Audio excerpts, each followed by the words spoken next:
We now move on to talk about something that came up a couple of times during this panel, where Ben in particular mentioned sustainability and wondered out loud, what is fertilizer sustainability? And the question comes up, what is sustainability in a great number of areas? So we've got a panel that is going to enlighten us on this subject, the general subject of sustainability, but seen from a particularly interesting angle of vision, which is the substantial private sector where people have, as was said this morning, the first sustainability is that you've got to be economically viable, and then you can start looking at some of the other aspects of sustainability as well. So our panel is now coming into the room. We have, as I say, very interesting corporate participation.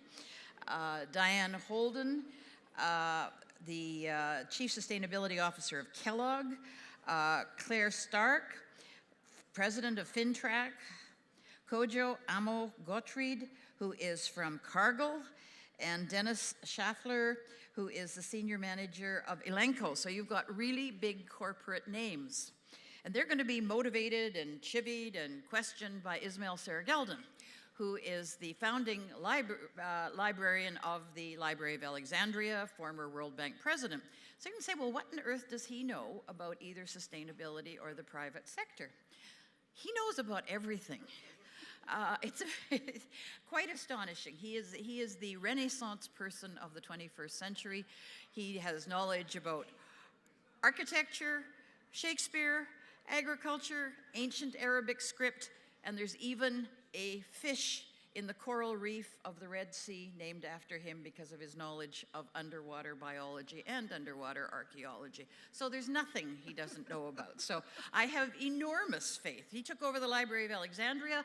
Within a couple of years, there was 1,000 events per year. That's more than 3 a day in this library. So since you know everything, Ismail, the floor is yours. Thank you very much. Thank you, Maggie. Thank you. And as Maggie said, we have a very distinguished panel. She introduced them, so I'm not going to do this right now. But I do want to do something slightly different. I've noted that there was one thing that had been really missing, if I may say, in our discussions in the last few days in some way or another about sustainability. I'd like to say that how we measure sustainability and how we measure specifically in relation to that secret and public number that everybody holds on to, which is gross national product growth. Every country keeps worrying about its growth rates, but of course we need to amend the growth rates in order to understand better whether what we are doing is on a sustainable path or not. Among various things I did in my life, I was also chairman of the CGIAR back in the 90s, and I was also vice president of the World Bank, the first vice president of the World Bank to worry about environmentally sustainable development. So I tried very much to get the countries of the world through the UN system of national accounts to change the way that they record how their growth rates operate. You may not know it, but if companies did what countries do, they would be thrown in jail. Countries regularly deplete assets and consider them income. And of course, companies, if they sell assets, it should be reflected in their balance sheet. But countries don't have balance sheets. The GNP or GDP is a flow measure. And it's like having an income and expenditure statement. And that's a disaster. The disaster that comes out of that is that under the current system, for example, you have a forest standing up counts for 0. If it's cut down, it's a positive contribution to GNP. So the system is flawed, and we need to get it fixed. And from a perspective of sustainability, we need to look at stocks as well as flows, and therefore we should be thinking of things like wealth accounting and looking at 4 kinds of capital. There is the capital that economists spend their time doing and studying, and that is basically about 16% to 18% of the total capital. My colleagues and I calculated that for 300 times for 200 countries. So that's a very small part. Then we have, but that's called produced assets. Then we have natural capital. And natural capital is not just the soil and the water and the petroleum and the copper and other things. It's also the environmental services that are provided by the ecosystems on which we depend. And then you have the human dimension, human capital and social capital. Human capital is capital that is embedded in me, my education, my health, my nutrition, and I take it with me when I travel. And on the other hand, social capital is the glue that holds a society together and enables it to cooperate and collaborate and to have laws and to have institutions and to function. And you can see what happened in places like Yugoslavia or like Rwanda or like right now in Syria, in Iraq, in Libya, elsewhere. When the social capital unravels, it's very important. So sustainability requires all of that. And we need, I think, to go beyond this total obsession with GNP and GDP growth rates because they're not very meaningful. In fact, almost exactly half a century ago, there's a beautiful statement by Robert Kennedy. He said, "Yet the gross national product does not allow for the health of our children, the quality of their education, or the joy of their play. It does not include the beauty of our poetry or the strength of our marriages, the intelligence of our public debate, or the integrity of our public officials. It measures neither our wit nor our courage, neither our wisdom nor our learning, neither our compassion nor our devotion to our country. It measures everything, in short, except that which makes life worthwhile." And so, in many ways, what we want to talk about in sustainability are all those things in the human capital, social capital, and environmental capital that make life worthwhile. And I'm happy to see that we have with us a group of champions from the private sector who have to abide by proper accounting procedures for what they do, but who also are profoundly engaged with the outreach to the people, both as producers and consumers, and to integrate the activities of society into their own, and as such are making major contributions in implementing our vision of a sustainable society that goes towards the future. So I would like to ask our panelists what practices implemented by their organizations have been effective in promoting sustainable development. And agriculture being a very central part, agriculture and nutrition and food are a very central part of the interaction between humans and their environment. And therefore, it's important to recognize that it is in the Sustainable Development Goals of the United Nations. And then I would ask them to take that by order. And we will hear first from Kojo Amoo-Gottfried of Cargill, and then Diane Holdorf, whom I have to say one more thing about her. She is not just the Chief Sustainability Officer of the Kellogg Company, but she has also been declared the Wheat and Maize Superwoman, an award granted to her by CIMMYT, who had already a Superman in Norm Borlaug. So as you can see, the connections are there. And then we'll hear from Dennis Schaffler, who is the Senior Director of the Global Access Markets for Elanco, Animal Health, and Claire Starkey, who's the President of Fintrac. Each have their own take on these questions. So without further ado, let me introduce Kojo Amoo-Gottfried. Please go ahead. Thank you. Very, very interesting times. This whole week has been basically building knowledge and seeing how we can work together. If I look at kind of the world that we are in today, I mean, climate change is shifting where we grow and how we grow food. Billions of diets are evolving just by incomes increasing and people moving to urban areas. And when we look at the global food picture, we all rely on this value chain to eat every day. Agriculture supports hundreds of millions of farmers and agricultural workers. It also has to be that when we talk about sustainability, it is economical, it is social, and it's also environmentally sustainable. That is absolutely critical in order to make sure that we sustain this for the years to come. If I look at Cargill, we've been 152 years sustaining this supply chain or strengthening this supply chain. We started right here in Iowa. First elevator was in Iowa. We are in 70 countries, connecting farmers, connecting crops to consumers. We work in Iowa, work with farmers in Iowa, corn. We work with farmers in cocoa. In Ghana, we work with farmers in Vietnam and poultry. So really grabbing the whole supply chain. As we look at, to your point, as to how we continue to, it's all about strong partnerships. It's all about how we work with government institutions, how we work with universities, how we work with our consumers, how we work with customers to really help us to address this complex picture. We can't do it alone. We don't say we can. And we have to learn from each other to be able to achieve where we want to go. If we look at some of the things we've done, whether working with cocoa farmers and strengthening capacity building, whether it's education, working with governments to enable them to understand that trade is critical, moving across boundaries. Yesterday we had President Adesina really toyed with the idea of agro boundaries versus national boundaries.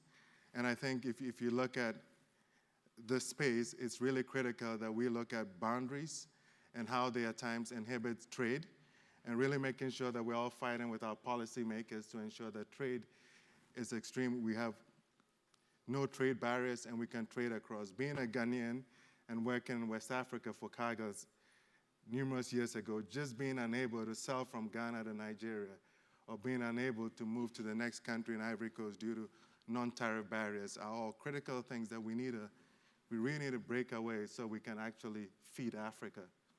Thank you. Indeed. Thank you very much, Kojo. And now.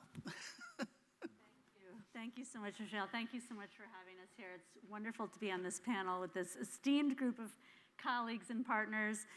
As a global food company, the Kellogg Company recognizes that we have a really important role to play in helping to address these issues of food security and healthy and robust food systems in the face of challenges such as climate change, civil unrest, cross-boundary conservation issues. So we really view our work as being aligned and completely connected to the Sustainable Development Goals. For us particularly, Sustainable Development Goal number 2, which is really all around the eradication of hunger through climate-smart agricultural practices, through addressing food security, and through addressing hunger. And through that, we touch on so much other work. We touch on the role of women and farmers in education and health and nutrition and water and climate. And for us, that's a really good way of thinking about these critical intersection points of sustainability. We know that in the face of the types of risks that we have from climate change and other challenges, food systems can fail fast. And that is often what drives migration and civil unrest, huge challenges around water. These are things that we need to be thinking about very closely as a business. These are business critical issues for us, how we source our ingredients, how we ensure the right quality and quantity, where we source them from, as Kojo said, as crops shift due to weather pattern changes. But just looking after it for our own business is not sufficient, because we know that we've got an accountability within the communities where we operate globally and within the communities from which we source. So we've really worked to set commitments that extend back through the transparency and traceability of our value chain to the farm fields. We have commitments to be able to help enable climate-smart agricultural practices with improved yields and livelihoods for over 500,000 farmers around the world. And we achieved some of the goals that we had set within that to support smallholders and women 3 to 4 years early. We can only do this kind of work to address social and environmental and economic sustainability through our value chain, though, together with partners. And Kojo, you spoke to it beautifully just now. None of us can do any of this work in a vacuum.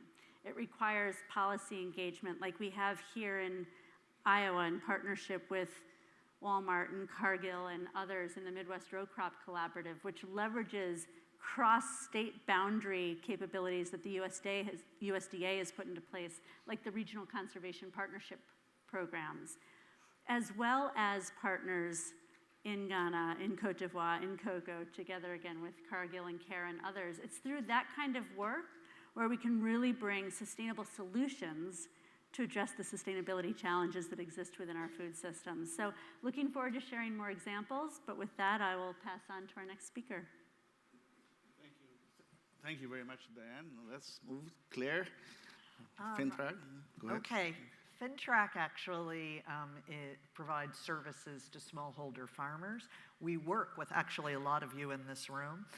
We work with a lot of NGOs. We work with a lot of private companies. Our job is to transfer good agricultural practices to smallholder farmers and also to help them access technologies. So whether it's seeds, whether it's drip irrigation kits, whether it's hermetic storage, such as the hermetic storage bags for maize that Purdue has developed. Yesterday, the USAID Administrator, Mark Green, discussed a cold store, CoolBot and Store It Cold that are in a partnership in Central America. Fintrac was instrumental in facilitating that. We typically are funded by USAID. We work on USAID programs, but we also are able to attract and leverage a lot of private sector investment. And our focus is making sure that smallholders are integrated into local, regional, and export supply chains sustainably, which means they need to be more knowledgeable. Technologies are wonderful, and we've spoken so much about them this week, and they're ramping up and scaling for smallholder affordability and accessibility in ways that have never happened before, and it's really exciting. But we can't forget that extension is critical because knowledge is powerful, and the way that you have choices isn't only by being able to access technologies, it's being able to integrate them, it's being able to use them, and it's being able to recognize that income generation is critical to sustainability. And we focus on inclusion, so we work a lot with women farmers, we work a lot with youth, and each different group and each different country and each different region of each different country have different needs. Youth tend to be very interested, as many of you know, in technologies, in new and modern practices.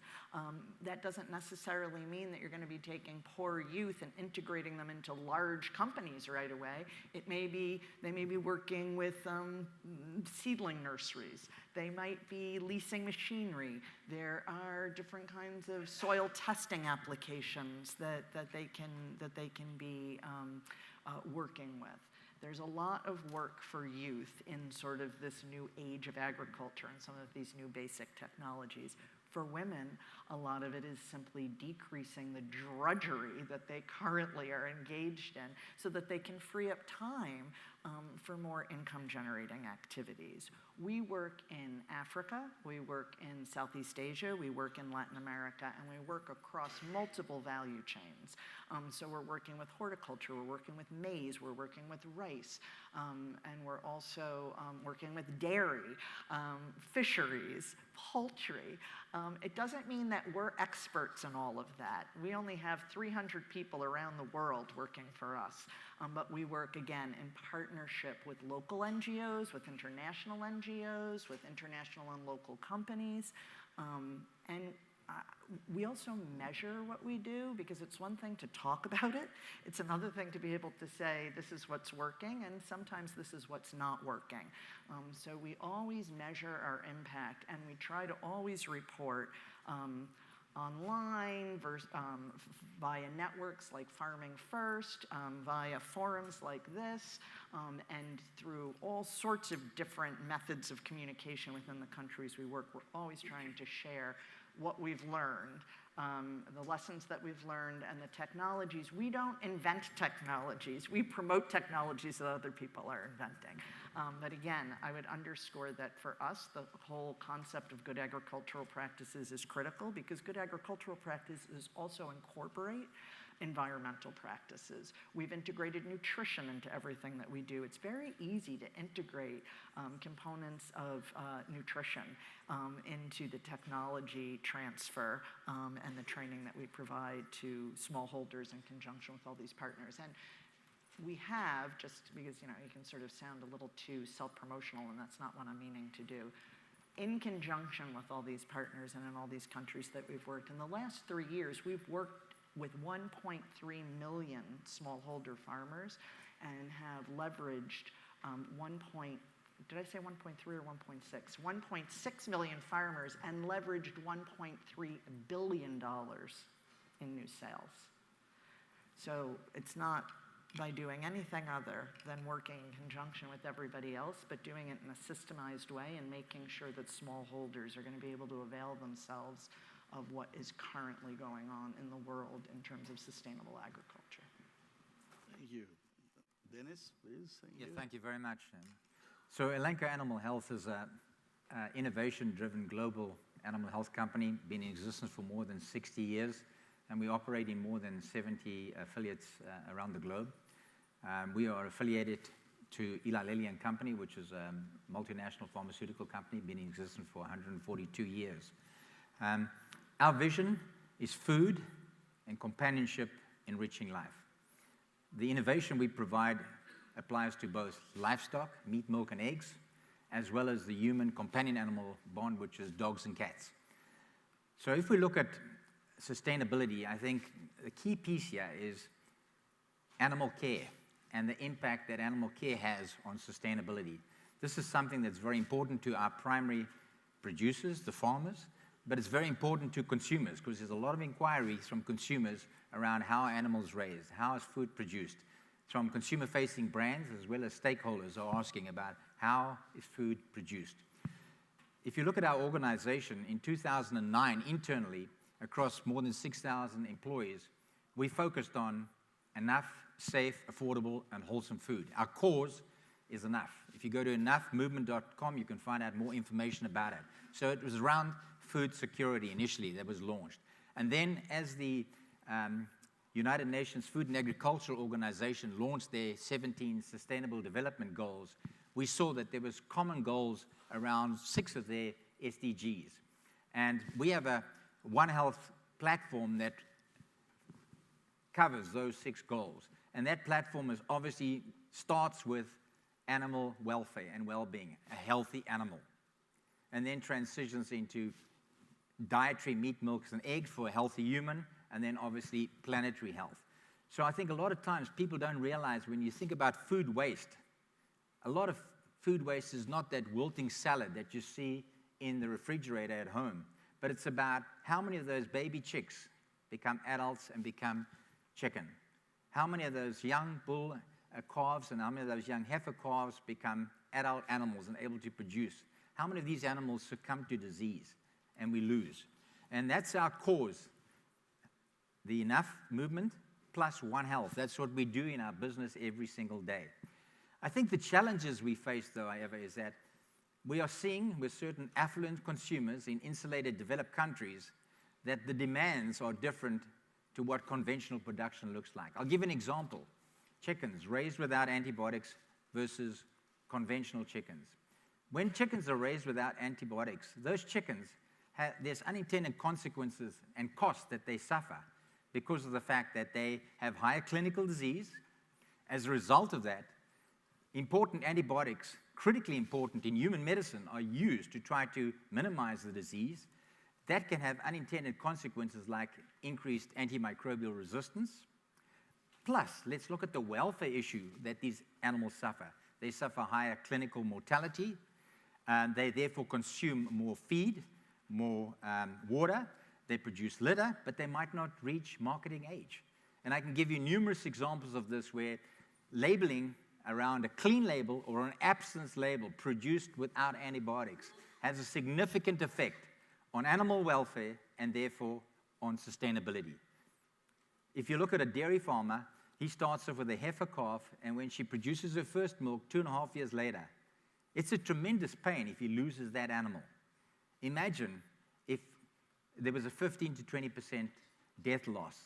It's not that, but imagine the feed and the water that that animal has consumed, those animals have consumed, and that impact. That is why we believe it starts off with animal welfare, making sure that we have the right vaccination programs, preventative programs, judicious and appropriate use of antibiotics, because consumers tell us they want animals not to suffer, to ensure that we can produce healthy meat, milk, and eggs for a healthy human population, and it will have the consequences of improved planetary health. Well, thank you very much.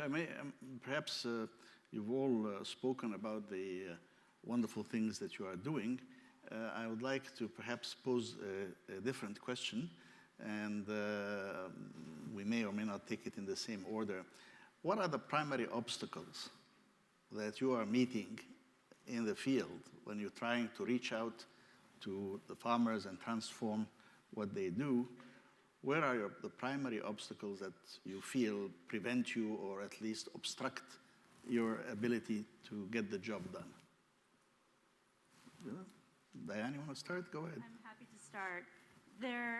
One of the biggest challenges that I think we all face is how we build scale into the impact that we're working on. Farmers have one, maybe two chances at their big profits each year. And it's a big risk for them to make changes in the practices and the technologies.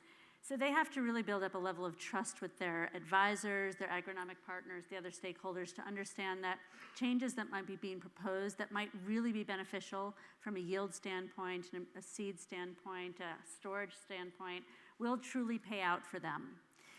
Once we've tested that out with a group of farmers in partnership with great folks like Simit, who I know is here, Borlaug's group, we work, as many of us do, in partners to bring those kinds of training and practices and technologies to bear.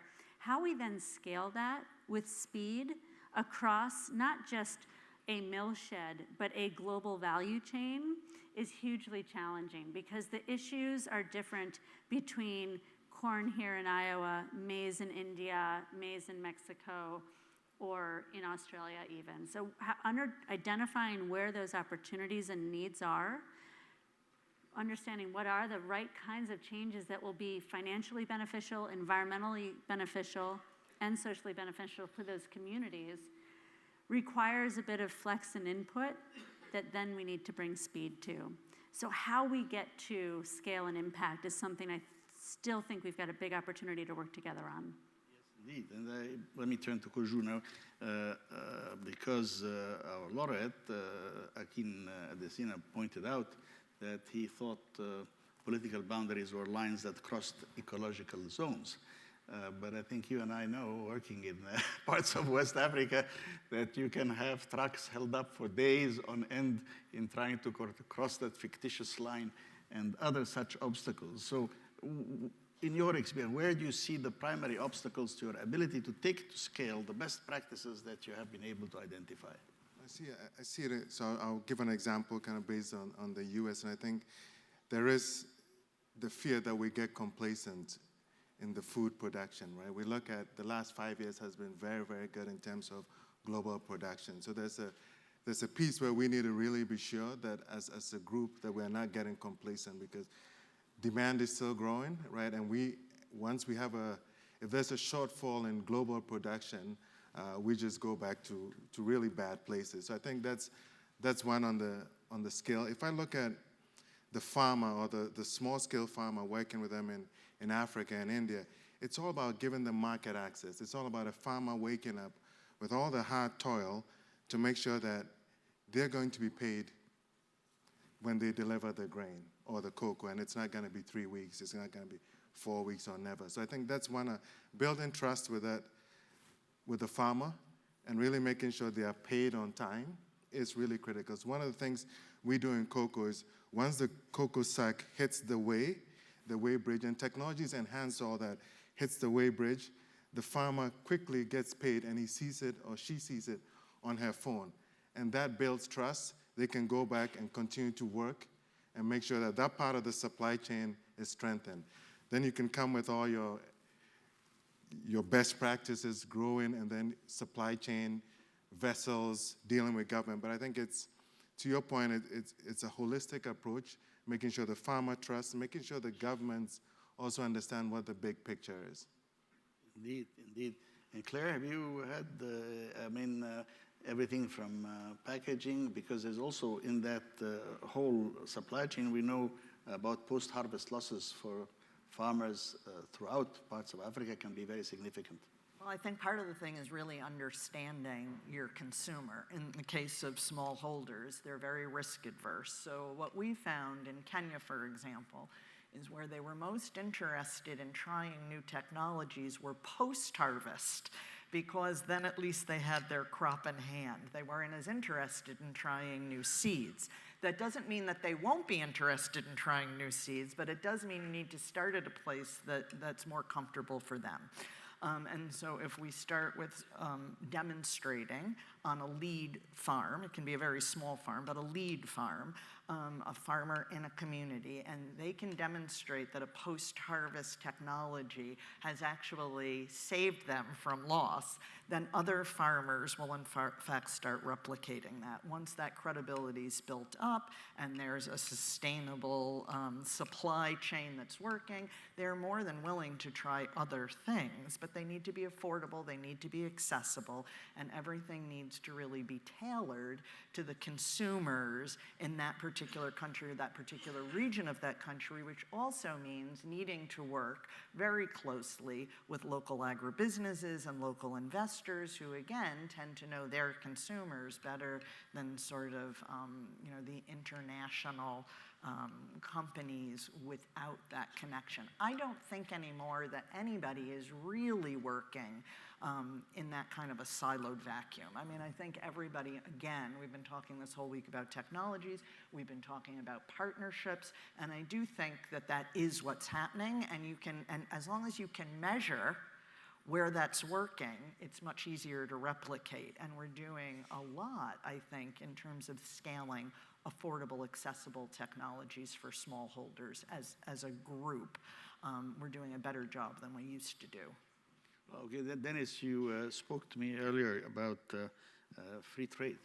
And now that really is not the immediate concern of the smallholders or the local communities. That is very frequently government policies. Not only to add that, but as I was mentioning with Kojo, the non-tariff barriers that sometimes can screw up, at least I can think of a number of problems in West Africa where just moving from one country to the other, those few kilometers is extremely difficult. So from your perspective, what would you like to see done differently by governments or local communities in order to enable you to really achieve the objectives that you want? Well, I think what's impeding a sustainable food supply varies depending on the region of the world. Like in developing countries, poor people are frequently the ones producing the food, and they have little resources, little time. We saw a great presentation today from the CEO of John Deere and the Jiva project. Elanco partners with the Gates Foundation and Heifer International in our East African dairy project in Uganda and Kenya, and it's about producing quality milk. Then the scale, you mentioned scale, making sure that we have milk cooling, which is suitable for 20-cow operation, not a 2,000-cow operation like in the US, making sure that the product doesn't spoil from the farm via the road to the actual creamery. I think if you look at the other challenge in the developed countries, less than 2% of the population is involved in agriculture. So in the dairy industry, for example, 1 million people in the US are responsible for dairy production, and about another million indirectly in the processing. So if you look at a population of 330 plus million people, how many people really know about what happens on the farm, the animal care side? And so we all want safe and nutritious food. But today, if we had the abolishment of free trade agreements in the US, $8.5 billion of revenue in the US dairy industry would be lost. So what does that mean? It means one day out of every 7 days that the cows are being milked, that milk we've got to do something else with. It goes to exports today, but if we don't have free trade agreements, this is a significant loss for the dairy producers, 45,000 farmers who depend on this livelihood here in the US. I think the other challenge in the developed countries is around consumers. 71% say that they, in terms of health, they look at labels. Let me ask the question here. What does the label gluten-free water mean? I thought water was natural. What does gluten-free mean? Can you see how you can confuse and create fearful public responses by using inappropriate labeling? And this is what we face this is the impediment, in my opinion, in the developed areas, what's going to impact a sustainable food chain. The consumers want real information, but we've got to make sure that that information does not differentiate against the category. For example, milk, and degenerates the rest of milk sales if they differentiate in the category. That is a really important thing to do. So, as I say, I think the most important thing is, in the developed countries, how do we help people, give them more resources, educate them, and in the developed countries, how do we provide more data around why milk is all the same, irrespective whether it comes from an organic, irrespective whether it's from GMO-free crop, irrespective it's from RBST-free cows, it's all the same. It's still one of the most nutritious products, one of the best bioavailability in terms of protein. Saturated fats, the benefits of saturated fats, phospholipids. Have we told this story? Do the physicians know this story? Are they telling their patients who are consumers why meat, milk, and eggs is important in the diet? I think that's the part that's lacking. Indeed, thank you. I just observe also that one of our very early food prize winners, Dr. Verghese Kurian, he was, I think, the fourth laureate. He actually organized the dairy industry in India, and had said that India would outproduce the United States in 10 years. And I remember at the time I was involved with him and with others in India, and a lot of people were very suspicious. Can you really organize all these little operations into one big? He did. And well, he won the World Food Prize, appropriate recognition. So there's a lot to be done, and certainly animal husbandry and dairy should be taken into account, and not just the cereals, and much as I love my morning cereals, that's the cereal crops and so on, that a more holistic view involving all the partners is very much supported by everybody. I think we have time to take one or two questions from the floor, but Claire, you want to say something first? Focus on enabling environment within developing countries is important, obviously fighting bureaucracies and corruption, but also the trade barriers that are set up with unnecessary, sometimes phytosanitary regulations by developed markets. So, I mean, again, there's a balance that we need to strike that I don't necessarily think we always underscore. I think that's a very good point, because the phytosanitary barriers are not sufficiently recognized. So let me see, I can't see very well here. Is somebody, okay, there, please. On that side, we already have two, so please go on that side and we'll come back to you. Please go ahead first. Introduce yourself, please, and ask your... Yes, I'm Peter Matlin, formerly of the Rockefeller Foundation, currently at Cornell University. And I would be very interested in understanding how broadly integrated reporting frameworks are being used by companies in the agricultural sector. Now, these IR, or integrated reporting frameworks, of course, account for the kinds of stocks and flows of the 4 types of capital that Ismail mentioned in his introduction. And I'd like to know, to what extent do the non-financial elements in the IR frameworks, when they are used, they truly influence decision-making at the company level? And are the non-financial elements a difficult sell to, and difficult for shareholders to understand? Thank you. Question. Next, please. Good morning. Thank you for the panel. My name is Leah Lucas. I've just completed a master's degree in African development at the London School of Economics and Political Science. I'm going to make a comment today, and I would like you to respond to it. I've heard 3 main themes throughout this conference and this panel. The first is the need for locally based innovative solutions. The second are sustainable forms of animal production. And the third are low-cost solutions to protein deficiencies for the world's poor. And I see a potential solution that I have not heard yet in this conference, and that is the role of insects in the food system. So insects serve as both consumption for humans and also consumption for animals. 2 billion people currently consume insects. Many of them are found in Africa. With climatic changes, the naturally found insects in the climate are becoming fewer, so insect farming is becoming one of these new markets that can be used to both feed livestock, such as chickens, hogs, fish, and also used to feed human populations through supplements and through local markets. So could you please perhaps respond to the area of insects? How can we get people excited about insects? How can we get big donors to fund insects? Because in the West, insects are seen with a squeamish stomach. So everyone, let's support some innovative solutions to change. Thank you. Well, thank you. That's a very good question. And we have now 2 questions. And while the panel thinks, I'll just tell you a true story happened to me in the 70s when I was traveling in Saudi Arabia. And in the Gulf, the eastern part of Saudi Arabia, in the Gulf, of course, they eat shrimp. And I was there first in the east, and they said to me, "You're going to go to Najd later on?" I said, "Yes." There's terrible people in Najd. And I said, "Why?" I said, "They eat locusts, desert locusts, which is like a grasshopper." That's disgusting, that's terrible. Okay, the next day I've traveled, I'm in Najd, I'm eating my locusts with them, and they say, "You came from the Gulf." I say, "It's terrible people there. They eat shrimp." And I said, "Well, what's wrong with shrimp? You're eating locusts." I said, "No, locust, of course we eat locusts, but shrimp, yuck." So it seems to me that there's a lot of that resistance has to do with how you were brought up rather than any intrinsic problem with the insects. Now, I've given you time to think. So who will take on the 2 questions? You go ahead, Diane, go ahead. I'm happy to start once again and then share. I will say for the record, I had both ant eggs and crickets earlier this week while I was in Mexico City as part of the luncheons that were served, and they're delicious. And they are part of the alternative proteins that we're looking into, among many other things, because proteins are critical.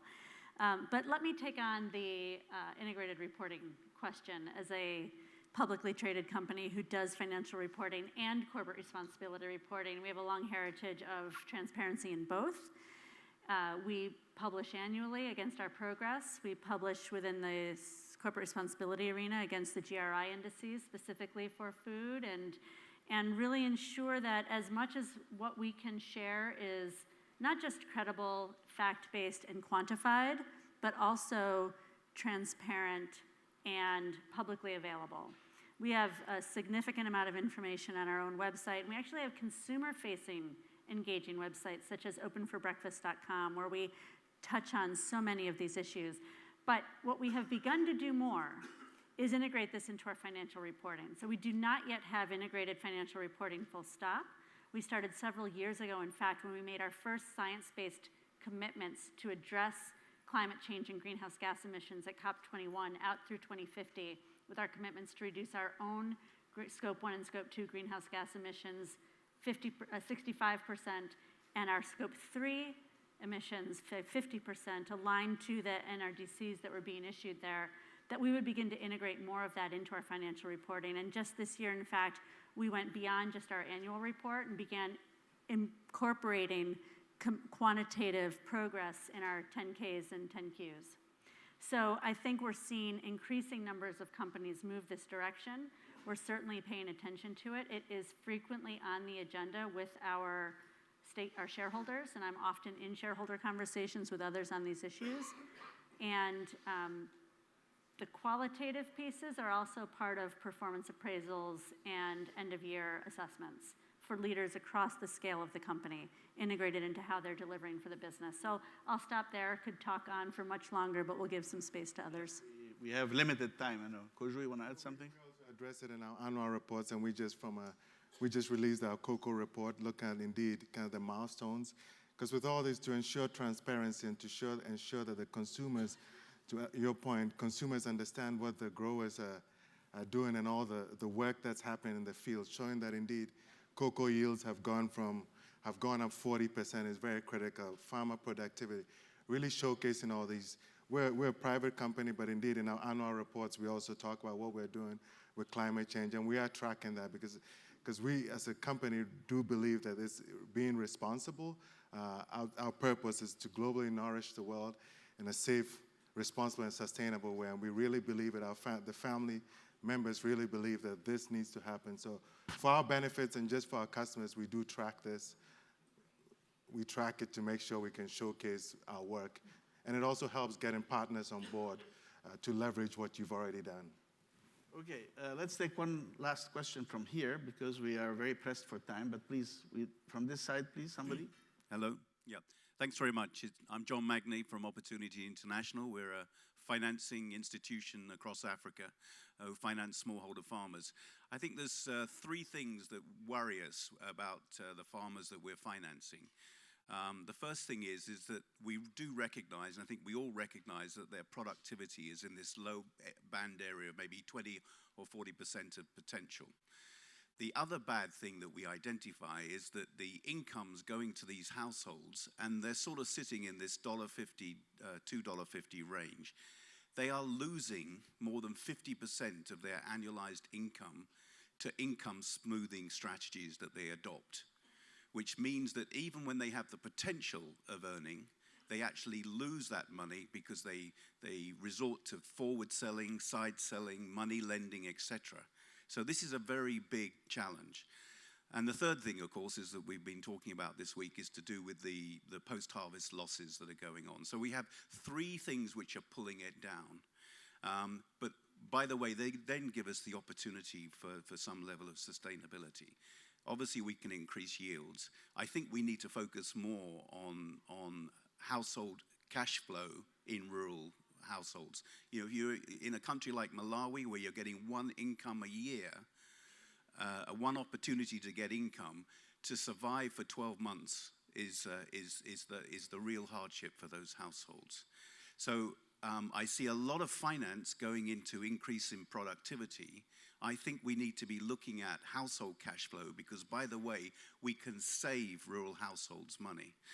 The third thing is that when we look at labor and a return on labor, the majority of smallholder farmers in Africa are hardly making a return to labor.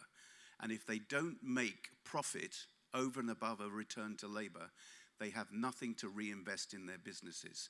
So I think what we need to be doing is actually looking down at the household and actually seeing what level of return we are delivering back to a household to actually get some sustainability in some change.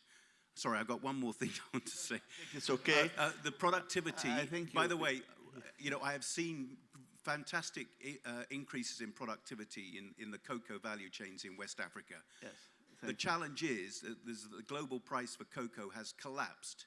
So the 40% increase in yields has not actually driven it down to a 40% increase in household income because of the lower price that farmers are receiving at the farm gate. Yes, that's true. That's a set of policies that has to be looked at.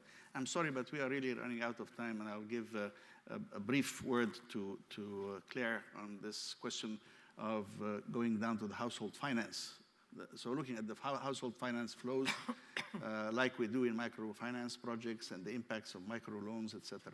Well, I'd say that it's actually more about diversification so that you're not monocropping. I mean, agriculture is dynamic, the markets are dynamic. What's up one day is not necessarily going to be up the next day.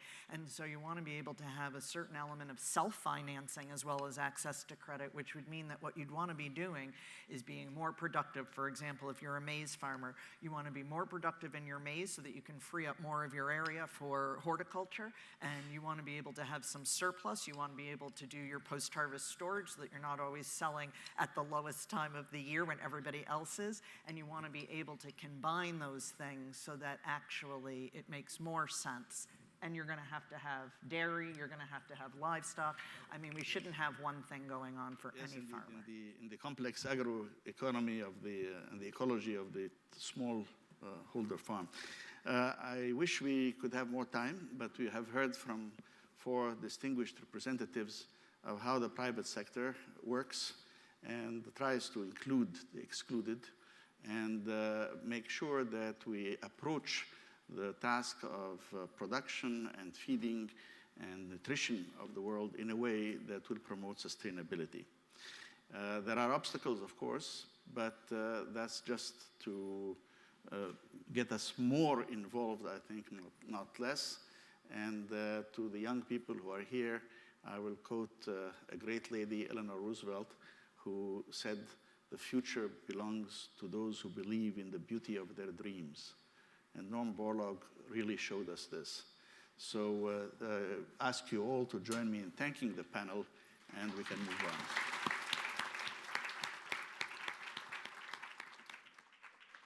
Ismail, thank you so much. I knew you would conduct an extraordinary discussion, and indeed you have, thanked by your extraordinary panel. So thank you very much. And we've all got answers now when people say, "I won't eat meat that's been immunized." You know, you say, "Oh, so you prefer the suffering of animals." I like it, I like it, I like it. Okay, thank you very much indeed.